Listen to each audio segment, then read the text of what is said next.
Muito boa noite, sejam todos muito bem-vindos e bem-vindas à edição desta quarta-feira, dia 18 de junho de 2025, do Cidadania S.A., seu jornal diário com as notícias, os absurdos do Brasil e do mundo. Meu nome é Jaime, vamos lá, a edição de hoje que tem vários absurdos. O pior congresso da história democrática desse país está aí. E muita gente defende, estão contra o governo Lula, estão ferrando o governo Lula. Estão ferrando a gente.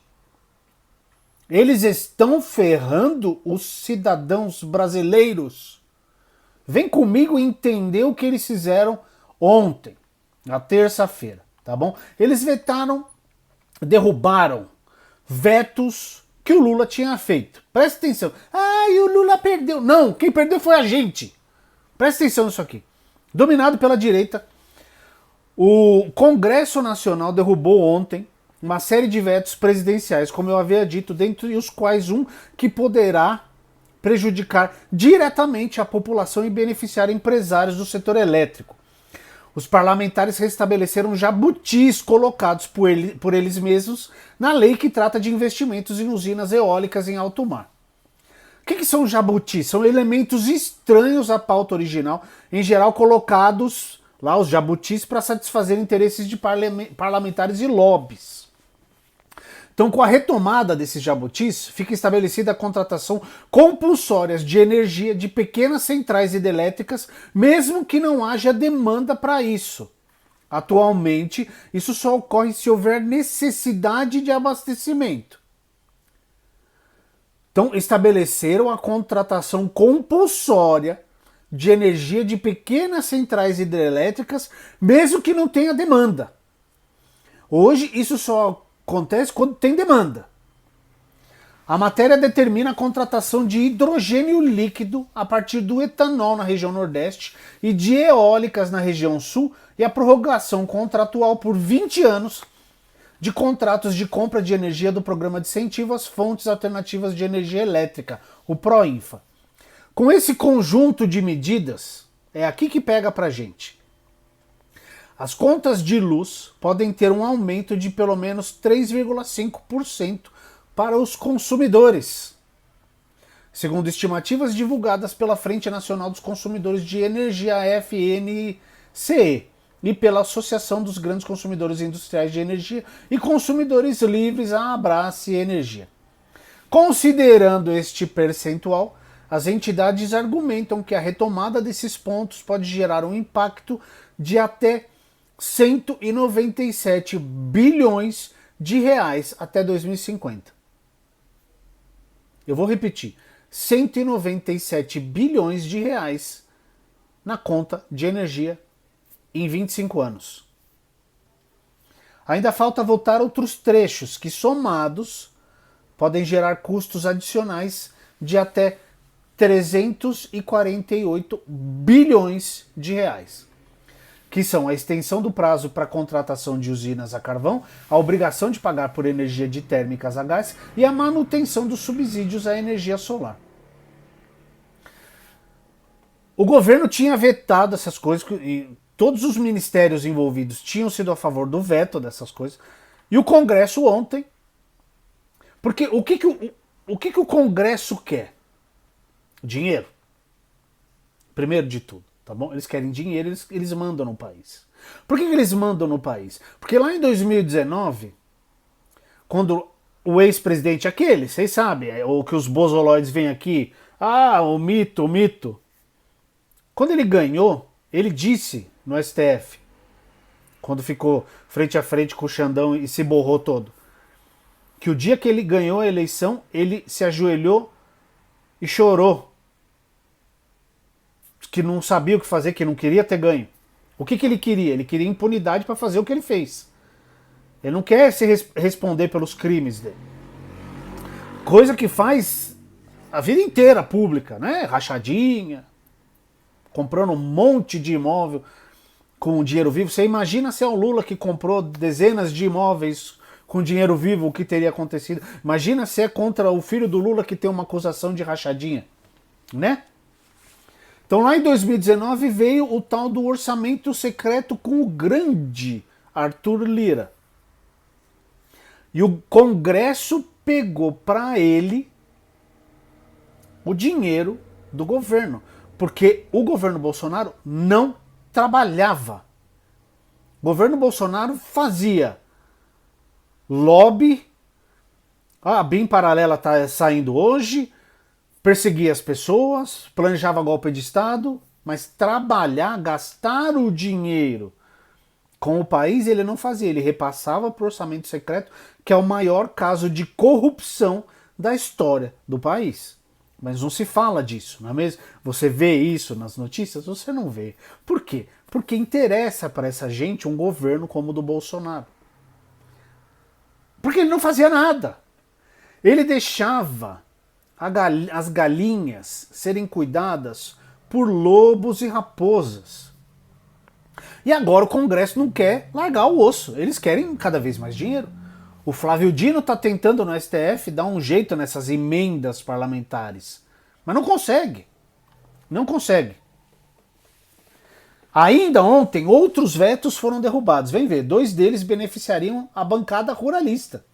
Um diz respeito à dispensa de registro prévio para insumos agrícolas produzidos por agricultores para uso próprio. Outro trata do autocontrole agropecuário, agrotóxicos e licitações, com dispositivos ligados à desburocratização e flexibilização de normas que acabaram sendo retomados em vitória da bancada do agro e do setor produtivo. O Congresso também, presta atenção nessa, ele também decidiu pela rejeição do veto que permitiria a cobrança dos novos impostos sobre consumo em fundos de investimento. Com isso, foi retomada a isenção de cobrança dos novos impostos sobre valor agregado, criados pela reforma tributária, a fundos de investimento do agronegócio, a fundos imobiliários, o que também beneficia o setor de quem? Do agronegócio.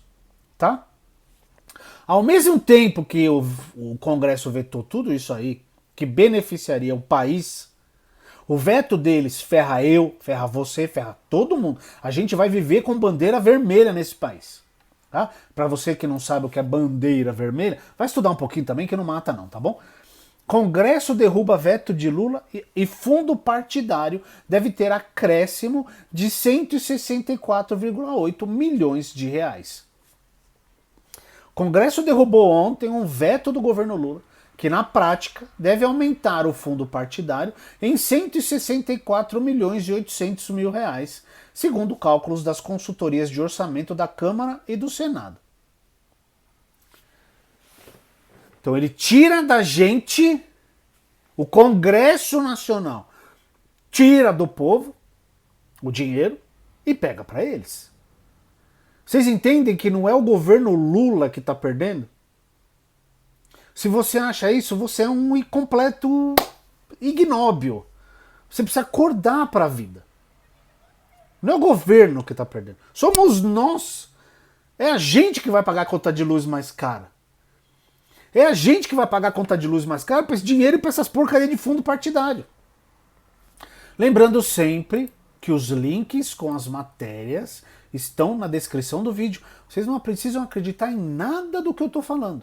Leiam as matérias, tá bom? Tá tudo aqui embaixo. Ó, olha para baixo aí, as matérias estão aí. Outra, governo prepara corte linear de 10% em benefícios fiscais, diz o ministro da Fazenda. O governo federal prepara um projeto de lei para cortar 10% dos benefícios fiscais de forma linear, com previsão de arrecadação de 20 bilhões de reais ao ano.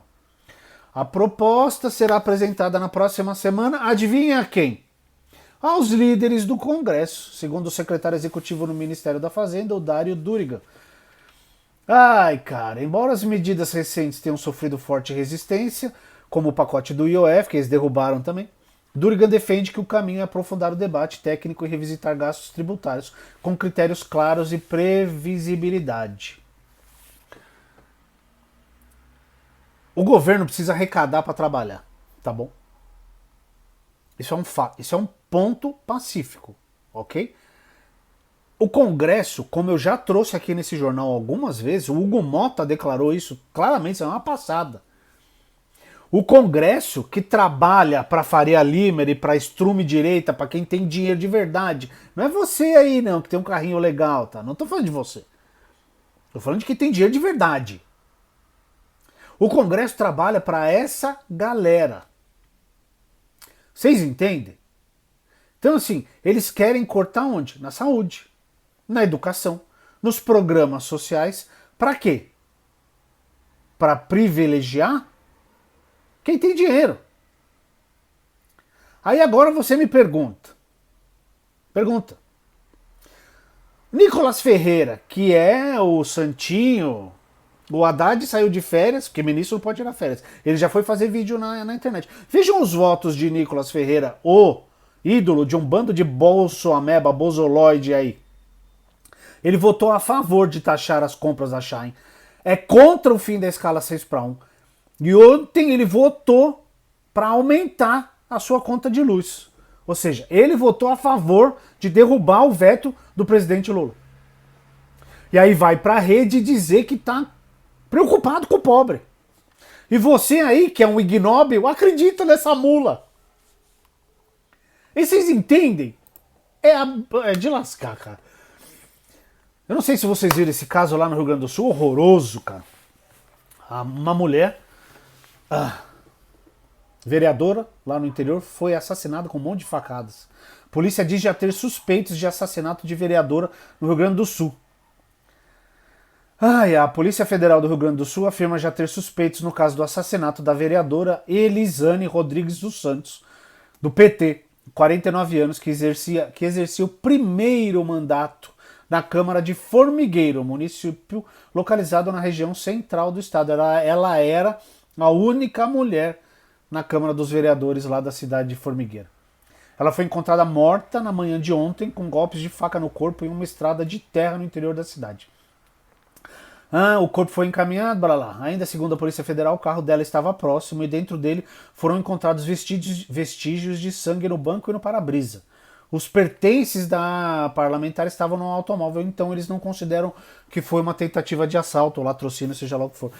Eles trabalham com a ideia de que algum conhecido, alguém que ela conhecia, a atraiu até lá e ela foi assassinada. Tá? Todos os esforços estão sendo no sentido de se apontar a autoria e prender os autores o mais rápido possível.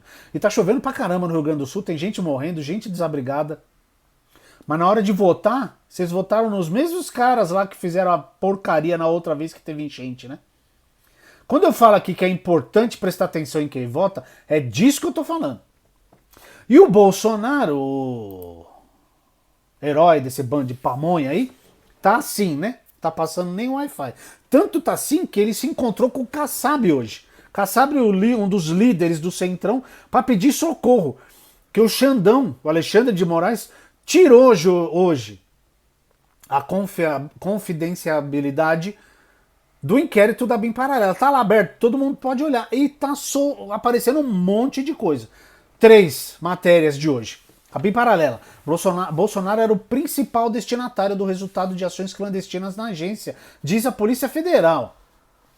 A Polícia Federal afirmou que o ex-presidente Jair Bolsonaro, do Partido dos Larápios, era o principal destinatário do resultado de ações clandestinas na Agência Brasileira de Inteligência, a BIM. A conclusão está no relatório final da Polícia Federal, que investiga a chamada BIM Paralela. Hoje, o ministro Alexandre de Moraes, do STF, retirou o sigilo do documento, como eu disse, que tem mais de 1.200 páginas. A Polícia Federal indiciou mais de 30 pessoas. É igual o negócio do golpe. A Polícia Federal indicia, manda pro PGR, o PGR vai olhar, ver se apresenta denúncia. Se apresentar denúncia pro STF, aí o STF tem que olhar, ver se tá... não, vai todo mundo virar réu, vamos aceitar a denúncia e aí tem todo o julgamento. É o mesmo esquema. A gente tá no começo. A Polícia Federal apresentou, indiciou mais de 30 pessoas, tá bom? É o mesmo caminhozinho, tá bom? Os eventos destacados ao longo da investigação ainda demonstram que as ações eram realizadas para a obtenção de vantagens, principalmente do núcleo político. As ações clandestinas, portanto, tinham seus produtos delituosos destinados ao interesse deste núcleo, com ataques direcionados a adversários e ao sistema eleitoral, dentre outros. Segunda matéria, Marcelo Câmara, ex-assessor de Bolsonaro, é preso pela Polícia Federal, hoje em Sobradinho, no Distrito Federal, após ordem de Alexandre de Moraes do STF. Segundo Moraes, Câmara e seu advogado, Eduardo Cantz, tentaram obter informações sobre a delação premiada de Mauro Cid, ex-ajudante de ordens de Bolsonaro. Além da ordem de prisão de Câmara, Moraes também determinou a abertura de inquérito para investigar Cantz, além de um novo depoimento de Mauro Cid. O advogado de Câmara divulgou diálogos que teria tido com Cid pelo Instagram. O ministro do STF vê indícios de tentativa de obstrução do inquérito que apura uma organização criminosa envolvida na tentativa de golpe de Estado. Tá? Mais uma do clãzinho aqui. Bolsonaro e Carlos integravam a organização criminosa na BIM paralela e definiam os alvos de espionagem, diz Polícia Federal. Segundo o documento, né, que eu já falei, o grupo era composto por figuras de alto escalão do governo à época, incluindo potencialmente o então presidente da República, Jair Messias Bolsonaro, e o seu filho, vereador pelo Rio de Janeiro, Carlos Nantes Bolsonaro. Nossa, olha o nome dele. Ele era vereador eleito, acho que ainda é, pelo Rio de Janeiro e ficava lá em Brasília comandando a BIM paralela e o negócio do ódio lá. A Polícia Federal afirma que esse núcleo foi o responsável por definir as diretrizes estratégicas da Orcrim, determinar os alvos das ações clandestinas e se beneficiar politicamente das operações. Ainda de acordo com os investigadores, tratava-se do centro decisório e o principal destinatário das vantagens ilícitas, manutenção no poder, ataque a adversários. Por isso que eles não trabalhavam, por isso que eles deixavam o dinheiro a cargo da porcaria do Congresso Nacional do Arthur Lira. Jair e Carlos já foram indiciados pela Polícia Federal por suspeita de envolvimento no esquema, que é investigado como parte de uma estrutura paralela de inteligência voltada a fins políticos e ilegais. Tá bom? Tá bom pra vocês? Quer ver? Tem uma aqui. Eu não ia falar isso tudo não, mas é aqui. Polícia Federal identificou mais de 60 mil consultas ilegais entre 2019 e 2021. Não é à toa que em 2019 o Bolsonaro deu o dinheiro do orçamento nacional na mão do Congresso através das emendas. Orçamento secreto, comandado pelo Arthur Lira. Tá? E lembrando que esse relatório da Polícia Federal, o sigilo já era, tá liberado, todo mundo pode ver. Por isso que ele tá piscando. Tá piscando. E a guerra lá, hein? Estamos a um passo da Terceira Guerra Mundial, talvez? Olha, tá difícil, hein? Mamma mia, como tá difícil. Bom, é isso aí. Que assistiu até agora? Assistiu? Curtiu? Trago sempre notícias aqui. Notícias verdadeiras, não essa porcaria que você vê na Globo, no Estadão ou na Folha, tá bom? Ou no Globo. O que tá acontecendo. Então assistiu até aqui, curtiu, deixa seu like aí, se inscreva no canal, envie para os amigos, vamos aumentar a rede. Um bom resto de quarta, uma boa quinta, um bom feriado para você, se você não for trabalhar, pra galera aí, nem todo lugar é feriado, mas é isso. Se acontecer alguma coisa, eu trago notícias amanhã. Falou, um abraço e até lá.